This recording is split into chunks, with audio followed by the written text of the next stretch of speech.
Good morning everyone. Previous video lecture में हमने respiratory system के अंडर जो रेस्पिरेटरी हमारे ऑर्गन्स हैं उनके बारे में डिस्कस किया था। लैरिंग्स के जो कार्टिलेजेस हैं उनके बारे में डिस्कस किया एंड ट्रैकिया के बारे में हमने प्रीवियस वीडियो लेक्चर में डिस्कस किया था।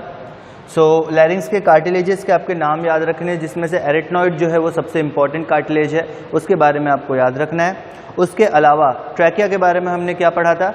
ट्रैकिया एक पाइप की तरह है, it is a wind pipe. ये विंड पाइप है, ट्यूबुलर स्ट्रक्चर होता है, पैसेज वे होता है एयर पास हो सके इसके लिए, और लेंथ ये सब हमने देखी थी। उसके अलावा हमने देखा कि सी शेप के रिंग्स होते हैं, अप्रॉक्स 16 to 20 रिंग्स होते हैं, जिससे ये प्रोटेक्टेड होता है ताकि ट्रैकिया कोलैप्स ना कर जाए। और ये सी शेप के क्यों होते हैं, मतलब सेमी सर्कुलर क्यों होते हैं, पूरी तरह से सर्कुलर क्यों नहीं होते? क्योंकि ट्रैकिया के जस्ट पीछे जो है ईसोफेगस मौजूद रहता है। तो ईसोफेगस की वॉल जो है उस रिंग से टकराए ना, या ईसोफेगस का वर्क जो है वो किसी भी तरह से प्रभावित ना हो, इस कारण से सी शेप रहता है। और ईसोफेगस भी अपना काम करता रहता है, वो एक्सपेंड हो पाता है, रिलैक्स कर पाता है, और ट्रैकिया भी जो है कोलैप्स नहीं करता है। ठीक है, तो ये सारी चीज़ें हमने पढ़ रखी, उसको हम कंटिन्यू करेंगे, आगे करेंगे। ट्रैकिया के बाद आगे अगर बढ़ेंगे तो हम आता है ब्रोंकाई। ओके, तो ट्रैकिया विंड पाइप है और वो डिवाइड होता है। अब ब्रोंकाई के बारे में हमने पढ़ा था, right bronchi and left bronchi, या right bronchus and left bronchus, combinedly they are known as bronchi. So right bronchus and left bronchus में हमने एक डिफरेंस देखा था कि जो राइट ब्रोंकस होता है वो थोड़ा ज़्यादा मोटा या चौड़ा होता है और छोटा होता है और ज़्यादा वर्टिकल होता है, जबकि लेफ्ट वाला जो है वो राइट के मुकाबले थोड़ा हॉरिजेंटल होता है, पतला होता है और लंबा होता है। ठीक, तो हमने ट्रैकिया के बारे में पढ़ा था। तो यहाँ पे ये अगर ट्रैकिया है, बहुत ख़राब सा ट्रैकिया बना, ये ट्रैकिया है। सो इससे राइट साइड में जो ब्रोंकस निकलेगा वो काफ़ी ब्रॉड होगा, थोड़ा वर्टिकल होगा, और लेफ्ट जो निकलेगा वो पतला होगा और इलोंगेटेड होगा। ठीक है, तो इस तरह से जो है राइट और लेफ्ट ब्रोंकस जो है वो होता है। ये थोड़ा पतला है, हॉरिजॉन्टल है, ये मोटा है, छोटा है और वर्टिकल है। ठीक है, ये जो ब्रोंकस है इसके ऊपर भी प्रोटेक्टिव रिंग्स जो है मौजूद रहती हैं। ठीक, अब यहाँ पे अपन बात करते हैं इनकी ब्रोंकाई की। यहाँ पे आपको ब्रोंकाई के बारे में ध्यान देना है कि ट्रैकिया जो है दो पार्ट्स में डिवाइड होता है। ठीक है, right bronchi and left bronchi, या फिर इसको बोलो right primary bronchi and left primary bronchi या ब्रोंकस। ठीक है, तो right primary bronchus right lung में जाता है, left primary bronchus left lung में जाता है। ठीक है, तो यहाँ पे राइट प्राइमरी ब्रोंकस जो है वो राइट साइड में लंग में गया, लेफ्ट प्राइमरी ब्रोंकस जो है वो लेफ्ट साइड में लंग में गया। ठीक है, तो इस तरह से ये जाते हैं, ये दोनों अंदर एंट्री कर रहे हैं, ये राइट लंग है वो लेफ्ट लंग है। तो ब्रोंकाई में होगा पहली बार, ब्रोंकाई दोनों को कंबाइनली बोल रहे हैं, ये और ये दोनों को मिलाओ तो ये ब्रोंकाई, सिंगल बोले तो ब्रोंकस। ठीक है, सो ट्रैकिया जो है डिवाइड्स इनटू, किस में डिवाइड होता है? Right primary bronchus. प्राइमरी क्यों बोल रहे हैं? क्योंकि इसके आगे भी ब्रोंकस डिवाइड करता है, तो सबसे पहला डिवीजन जो होता है वो प्राइमरी, फिर करेगा तो वो सेकेंडरी, फिर करेगा टर्शियरी। ठीक है, so trachea divides into right primary bronchus that goes into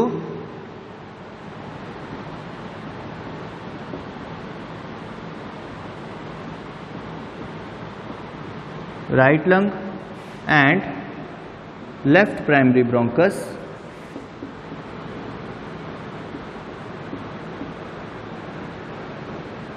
that goes into left lung. ठीक है, तो right primary bronchus and left primary bronchus में जो है ये ट्रैकिया डिवाइड होता है। राइट वाला जाएगा राइट ब्रोंकस में और लेफ्ट वाला जाएगा लेफ्ट ब्रोंकस में। ओके, इस तरह से रहेगा। अब उसके बाद अगर अपन बात करें ब्रोंकाई की, ठीक है, सो राइट प्राइमरी ब्रोंकस जो है वो ज़्यादा वर्टिकल होता है लेफ्ट के मुकाबले, साइज में छोटा होता है और थोड़ा चौड़ा होता है। ये चीज़ आपको याद रखनी है। So right primary bronchus is comparatively short, broad and more vertical. Right primary bronchus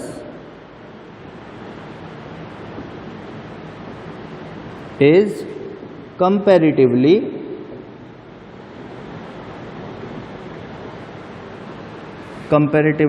short, broad and vertical। किसके कंपैरिजन में? लेफ्ट वाले के कंपैरिजन में छोटा होता है, चौड़ा होता है और वर्टिकल होता है। ठीक, उसके बाद प्राइमरी ब्रोंकाई जो है उसके अंदर भी इनकम्प्लीट रिंग्स जो है पाए जाते हैं सपोर्ट करने के लिए। ठीक है, primary bronchi also has incomplete rings. ये रिंग्स का काम क्या होता है? सपोर्ट प्रोवाइड करना। ठीक है, प्राइमरी ब्रोंकाई को सपोर्ट प्रोवाइड करना, कोलैप्स नहीं करना। ठीक है, and this primary bronchi is lined by pseudostratified ciliated columnar epithelium. These are lined by, किससे घिरे हुए रहते हैं, किससे सराउंडेड रहते हैं? स्यूडोस्ट्रेटिफाइड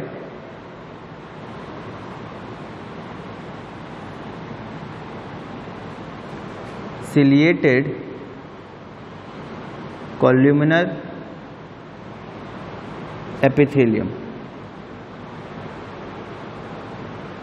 pseudostratified ciliated columnar epithelium से जो है ये घिरे हुए रहते हैं। ठीक है, ये था आपके ब्रोंकाई के बारे में। लेफ्ट ब्रोंकाई राइट ब्रोंकाई में डिफरेंस आपको याद रखना है कि जो लेफ्ट ब्रोंकाई है वो लंबा होता है, पतला होता है और थोड़ा हॉरिजेंटल होता है। राइट ब्रोंकाई जो है वो छोटा होता है, चौड़ा होता है और वर्टिकल होता है। ठीक है, अब आगे चलते हैं नेक्स्ट अपन ट्रैकियोब्रैंकियल ट्री में। मतलब आपको शॉर्ट में ही समझा देते हैं कि किस तरह से ये जो ट्रैकिया के बाद का सिस्टम है ये वर्क करता है। ब्रोंकाई में आपको याद रखना है कि ये जो ब्रोंकाई है या ये जो सिंगल ब्रोंकस है इसको हम प्राइमरी ब्रोंकस बोलते हैं। फिर ये डिवाइड होता है सेकेंडरी ब्रोंकस में, देन फर्दर डिवाइड होता है टर्शियरी ब्रोंकस में। तो primary bronchus, secondary bronchus, tertiary bronchus. Tertiary bronchus के बाद आपके आ जाते हैं ब्रोंकियोल्स। ठीक है, टर्शियरी ब्रोंकस के बाद आ जाते हैं ब्रोंकियोल्स, जो कि ब्रोंकियोल्स आते हैं। फिर जहाँ पे वो एंड होते हैं उनको हम बोलते हैं टर्मिनल ब्रोंकियोल्स। उसके बाद एक पोर्शन आता है रेस्पिरेटरी ब्रोंकियोल्स का, जहाँ पे मैंने बोला था कि फर्स्ट टाइम गैसेस एक्सचेंज जो है वो रेस्पिरेटरी ब्रोंकियोल्स में होती है। रेस्पिरेटरी ब्रोंकियोल्स आने के बाद फिर आ जाता है आपका एल्वियोलर डक्ट, देन आता है alveolar sac and then finally आता है एल्वियोलाई, जहाँ पे कंप्लीट गैस एक्सचेंज जो है वो होता है।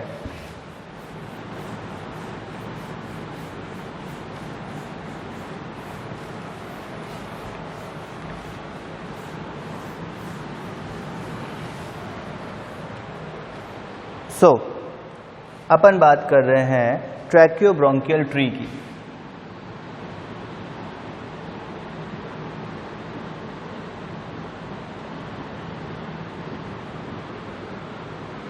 ट्रैकियोब्रोंकियल ट्री, ट्रैकियोब्रोंकियल ट्री अपन स्टार्ट करेंगे ट्रैकिया से। ठीक है, ट्रैकिया के पहले आपको पता ही है क्या क्या है। नोज जहाँ से स्टार्ट होता है सब कुछ, एयर जो है हम अंदर इनहेल करते हैं। नोज के बाद आपके आती है ये फेरिंग्स का पोर्शन। फेरिंग्स का पोर्शन यहीं से स्टार्ट हो जाता है, नेजोफेरिंग्स, ओरोफेरिंग्स एंड लैरिंजियोफेरिंग्स। ठीक है, फेरिंग्स के बाद लैरिंग्स का पोर्शन, लैरिंग्स के बाद आपके आता है ट्रैकिया, ट्रैकिया के बाद का पोर्शन हम यहाँ देखते हैं। सो ट्रैकिया जो है उसको डिवाइड करना है अपन को दो पार्ट्स में। ट्रैकिया दो पार्ट में डिवाइड हो रहा है, राइट ब्रोंकस, लेफ्ट ब्रोंकस। तो ट्रैकिया जो है यहाँ पे जो ट्री बनाएंगे अपन, ये राइट ब्रोंकस, ये लेफ्ट ब्रोंकस, ये हो गया राइट ब्रोंकस और यहाँ पे है लेफ्ट ब्रोंकस। ठीक है, right bronchus and left bronchus. उसके बाद यहाँ पे जो है डिवीजन स्टार्ट होता है। लेफ्ट ब्रोंकस से फिर क्या आता है, मतलब ये जो है लेफ्ट प्राइमरी ब्रोंकस है। ठीक है, इट इज प्राइमरी ब्रोंकस। उसके बाद ये प्राइमरी ब्रोंकस हो गया, फिर आता है सेकेंडरी ब्रोंकस।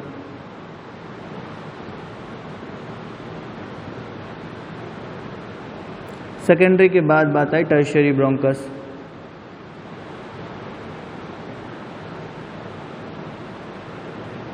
सो पहले primary bronchus, secondary bronchus, tertiary bronchus और ब्रोंकस के बाद आएगा ब्रोंकियोल्स और डिवीजन होता जाएगा। तो अंदर आएगा ब्रोंकियोल्स।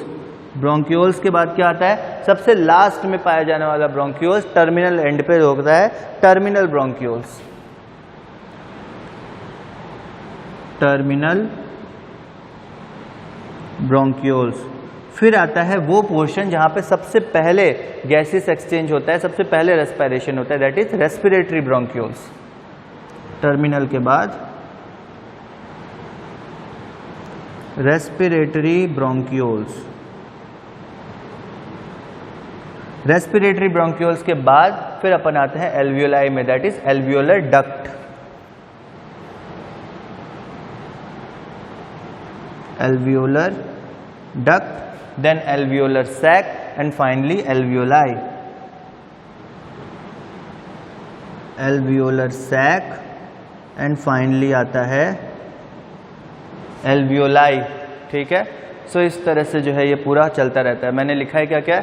लेफ्ट ब्रोंकस, सेकेंडरी मतलब पहले primary bronchus, secondary bronchus, tertiary bronchus, bronchioles, terminal bronchioles, respiratory bronchioles, alveolar duct, alveolar sac और फाइनली आता है एल्वियोलाई। ठीक है, अगर आपको नहीं भी दिख रहा है तो मैंने बोल दिया, लास्ट में है एल्वियोलाई। ओके, सो इस तरह से। और राइट ब्रोंकस में भी सेम यही सीक्वेंस रहेगा, जो लेफ्ट ब्रोंकस में है वही राइट ब्रोंकस में। ठीक है, जो लेफ्ट ब्रोंकस और राइट ब्रोंकस जहां पे डिवाइड होता है यही पोर्शन है आपका प्राइमरी ब्रोंकस।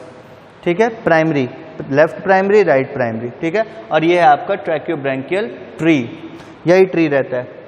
अब यहाँ पे एक और टर्म अपन देखते हैं, ये तो अपन ने देख लिया ये पूरा। एक टॉपिक और देखते हैं छोटा सा, दैट इज एक टर्म है कैरिना। ठीक है, CARINA, कैरिना। कैरिना बोलते हैं इस रीजन को। ट्रैकिया जहां पे डिवाइड होता है ना, जिस पॉइंट पे, ये पॉइंट है कैरिना का, जहां पे ट्रैकिया डिवाइड हो रहा है। ठीक है, तो जहां पे ट्रैकिया डिवाइड हो रहा है उसी डिवीजन पॉइंट पे इसको बोलते हैं carina. So at the point where the trachea divides, ठीक है, at the point where trachea divides,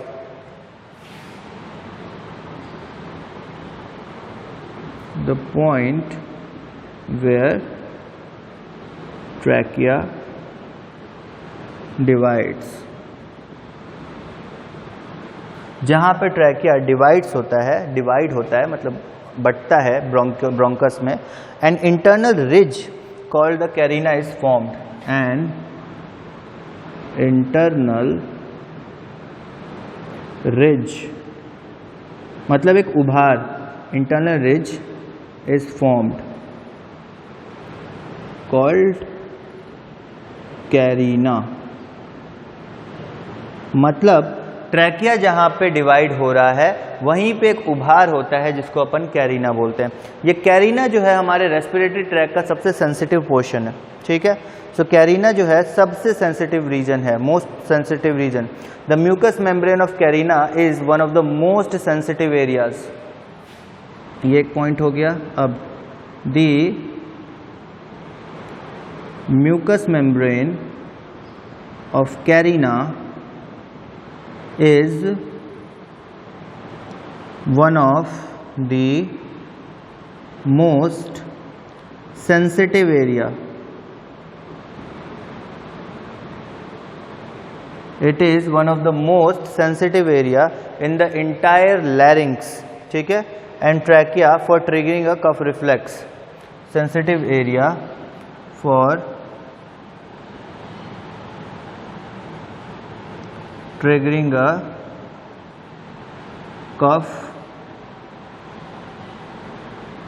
reflex। मतलब कि ये जो कैरिना है, इस कैरिना पे बहुत सारे जो अगर कोई भी डस्ट आता है तो यहाँ पे ये काम था कैरिना का कि यहाँ पे किसी भी प्रकार का डस्ट पार्टिकल आ जाए। ठीक है, तो ये बहुत हाईली सेंसिटिव एरिया होता है। यहाँ पे किसी भी प्रकार से अगर कोई भी सेंसेशन होगी तो एक कफ रिफ्लेक्स जनरेट होगा और खांसी आने लगेगी। ठीक है, कैरिना के पास।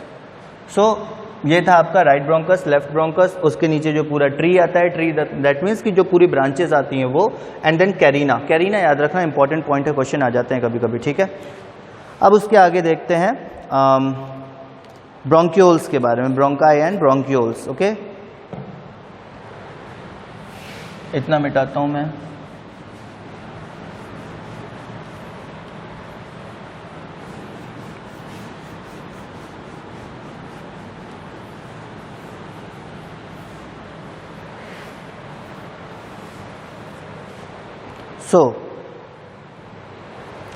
ब्रोंकाई और ब्रोंक्यूल्स के बारे में अगर अपन बात करें तो ट्रैकिया के अंदर लंग्स में आते ही, ठीक है, प्राइमरी ब्रोंकाई जो है वो स्मॉलर ब्रोंकाई में डिवाइड होना स्टार्ट हो जाता है, जिसको अपन सेकेंडरी या लोअर ब्रोंकाई बोलते हैं।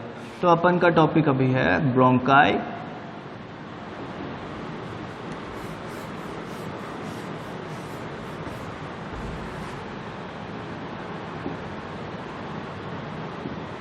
And bronchioles.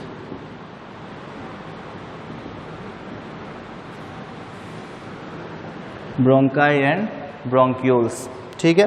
सो लंग्स में एंट्री करने के बाद ये जो ब्रोंकाइज है या जो ब्रोंकस है, ये छोटे छोटे पार्ट्स में या छोटे छोटे ब्रांचेस में डिवाइड होना स्टार्ट हो जाता है, जिसको अपन सेकेंडरी ब्रोंक्यूल्स या इसको लोअर ब्रोंक्यूल्स भी बोलते हैं या लोअर ब्रोंकाई बोलते हैं, ठीक है। So on entering the lungs the primary bronchi divides to form smaller bronchi. On entering the lungs, primary bronchi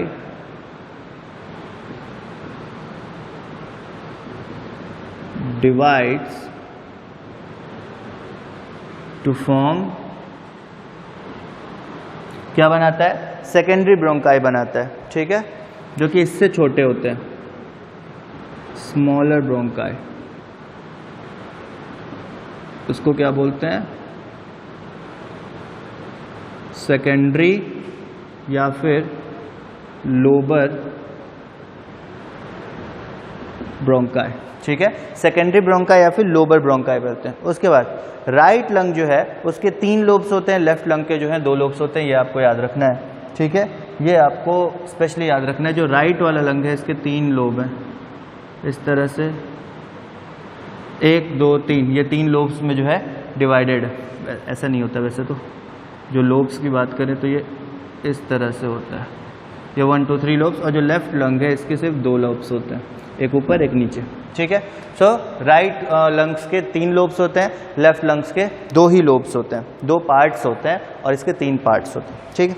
उसके बाद अगर अपन बात करें, सेकेंडरी ब्रोंकाई जो है वो कंटिन्यू डिवाइड होना स्टार्ट होता है, जैसे प्राइमरी ब्रोंकाई डिवाइड हुआ, सेकेंडरी ब्रोंकाई बना, सेकेंडरी ब्रोंकाई डिवाइड होगा तो उससे टर्शियरी ब्रोंकाई बनेगा, जिसको अपन सेगमेंटल ब्रोंकाई भी बोलते हैं, ठीक है। तो the secondary bronchi continuous to branch forming still smaller bronchi called tertiary bronchi.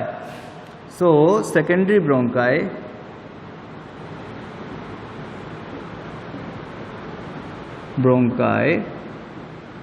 further divides to form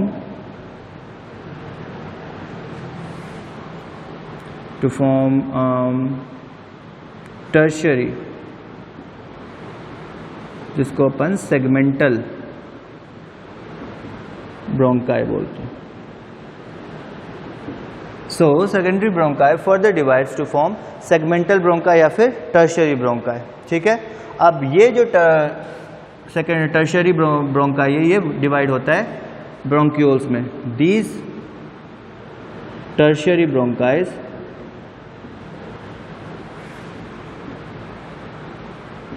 divides into bronchioles. ये जो टर्शियरी ब्रोंकाइज हैं ये डिवाइड होते हैं और बनाते क्या हैं, ब्रोंक्यूल्स बनाते हैं, ठीक है। अब ब्रोंक्यूल्स जो है वो भी ब्रांचिंग करता है, ठीक है, और छोटे छोटे ब्रांच में टूट जाता है, जिसको अपन टर्मिनल ब्रोंक्यूल्स बोलते हैं, ठीक है। So terminal bronchioles divides from, या टर्मिनल ब्रोंक्यूल डिवाइड्स नहीं, अराइजेज फ्रॉम टर्मिनल ब्रोंक्यूल्स जो है वो कहाँ से निकलता है, अराइज कहाँ से होता है, तो टर्मिनल ब्रोंक्यूल्स जो है वो ब्रोंक्यूल से अराइज होता है, फ्रॉम ब्रोंक्यूल्स। मतलब जो ब्रोंक्यूल्स है उसका टर्मिनल रीजन, लास्ट वाला पार्ट जो है वो टर्मिनल ब्रोंक्यूल्स कहलाता है, और उन्हीं टर्मिनल ब्रोंक्यूल्स के कुछ हिस्सों में रेस्पिरेशन होता है जिसको अपन रेस्पिरेटरी ब्रोंक्यूल्स कह देते हैं। ठीक है, सो ये सारी बातें थी। उसके अलावा बात करें तो एपिथेलियम ब्रोंकाई और ब्रोंक्यूल्स में कौन कौन से होते हैं, कौन कौन से एपिथेलियम होते हैं ब्रोंकाई में और ब्रोंक्यूल्स में। ठीक है, so primary bronchi, secondary bronchi और टर्शियरी ब्रोंकाई की बात करें, मतलब सिर्फ ब्रोंकाई की बात करें, इस ब्रोंकाई में प्राइमरी, सेकेंडरी और टर्शियरी तीनों हैं। प्राइमरी भी है,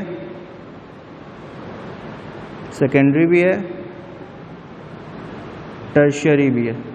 इन तीनों की बात करें तो कौन सा एपिथेलियम से घिरे रहते हैं, स्यूडोस्ट्रेटिफाइड सिलिएटेड कॉल्यूमिनर, मतलब ये म्यूकस मेम्ब्रेन है इनकी, स्यूडो स्ट्रेटिफाइड सिलिएटेड कॉल्यूमिनर, इससे घिरे हुए रहते हैं आपके ब्रोंकाइज, प्राइमरी, सेकेंडरी, टर्शियरी तीनों। जो बड़े वाले ब्रोंक्यूल्स हैं वो सिलिएटेड सिंपल कॉल्यूमिनर एपिथेलियम से घिरे होते हैं। जो लार्ज ब्रोंक्यूल्स हैं, लार्जर ब्रोंक्यूल्स,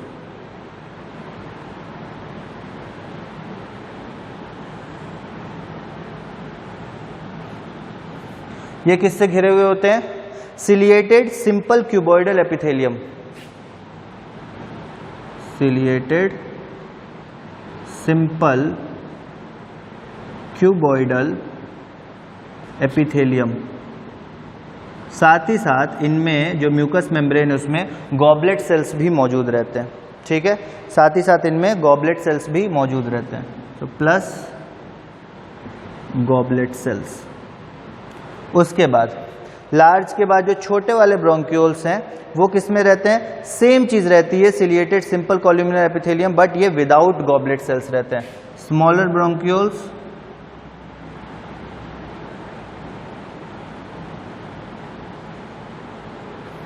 स्मॉलर ब्रोंक्यूल्स जो होते हैं वो सेम होते हैं, ciliated simple cuboidal epithelium, but यहां पे एक चीज लिख लो, they are without goblet cell. Goblet cells जो है वो मौजूद नहीं रहते हैं छोटे वाले ब्रोंक्यूल्स में, बड़े वाले में रहते हैं। और टर्मिनल ब्रोंक्यूल्स की बात करें तो they are non ciliated simple cuboidal, they are non ciliated. Terminal bronchioles की बात करें अगर,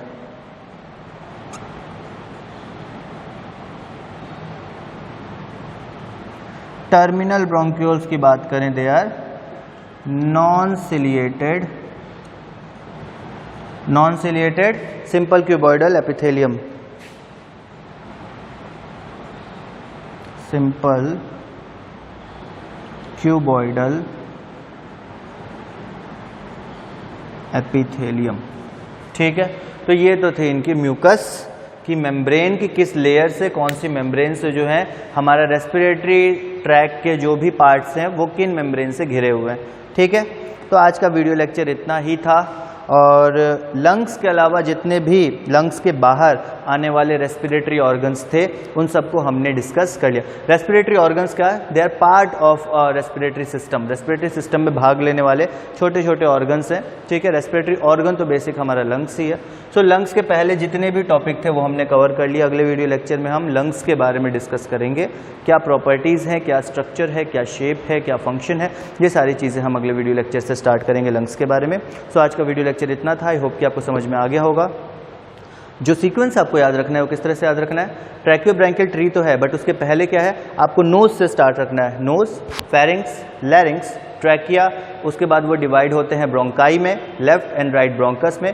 ब्रोंकाई जो है उसको हम प्राइमरी ब्रोंकाई भी बोलते हैं, प्राइमरी ब्रोंकस भी बोलते हैं। देन वो सेकेंडरी ब्रोंकस में, फिर वो टर्शियरी ब्रोंकस में, उसके बाद वो ब्रोंक्यूल्स में, देन टर्मिनल ब्रोंक्यूल्स, देन उसके बाद respiratory bronchioles, then alveolar duct, alveolar sac and alveoli. ये पूरा ट्री जो है आपको याद रखना है, ठीक है। एक एक करके सबसे फंक्शंस जो है हम देखते जाएंगे। हमने फाइनली जो ब्रोंक्यूल्स है, रेस्पिरेटरी ब्रोंक्यूल्स या टर्मिनल ब्रोंक्यूल्स तक पढ़ लिया। अगले वीडियो लेक्चर से हम जो है बेसिक जो लंग्स है उसके बारे में स्टार्ट करेंगे और एल्वियोलाई के बारे में पढ़ेंगे, जहाँ पे गैसियस एक्सचेंज होता है, किस तरह से गैसियस एक्सचेंज होता है, किस तरह से ऑक्सीजन का ट्रांसपोर्टेशन होता है, कार्बन डाइऑक्साइड का ट्रांसपोर्टेशन होता है, किस तरह से हीमोग्लोबिन मूव करके लेके जाता है ऑक्सीजन को, CO2 को भी मूव करता है हीमोग्लोबिन। उसके साथ साथ और भी कौन से तरीके हैं जिससे ऑक्सीजन और कार्बन डाइऑक्साइड का ट्रांसपोर्टेशन होता है। ये सारी चीज़ें हम आने वाले वीडियो लेक्चर्स में डिस्कस करेंगे, डिटेल में डिस्कस करेंगे। तब तक के लिए आप इस वीडियो लेक्चर को देखिए, नोट डाउन करिए, नोट्स बनाइए और प्रीवियस वीडियो लेक्चर जो है रेस्पिरेटरी सिस्टम के वो भी कंटिन्यूस देखते रहिए। 2 तारीख से आपकी ऑफलाइन क्लासेस स्टार्ट होंगी। होपफुली उसके पहले हम रेस्पिरेटरी सिस्टम कंप्लीट कर लें, नहीं भी हो पाएगा तो हम जो टॉपिक है वो ऑफलाइन वीडियो लेक्चर्स में कंप्लीट करेंगे। Okay, thank you very much.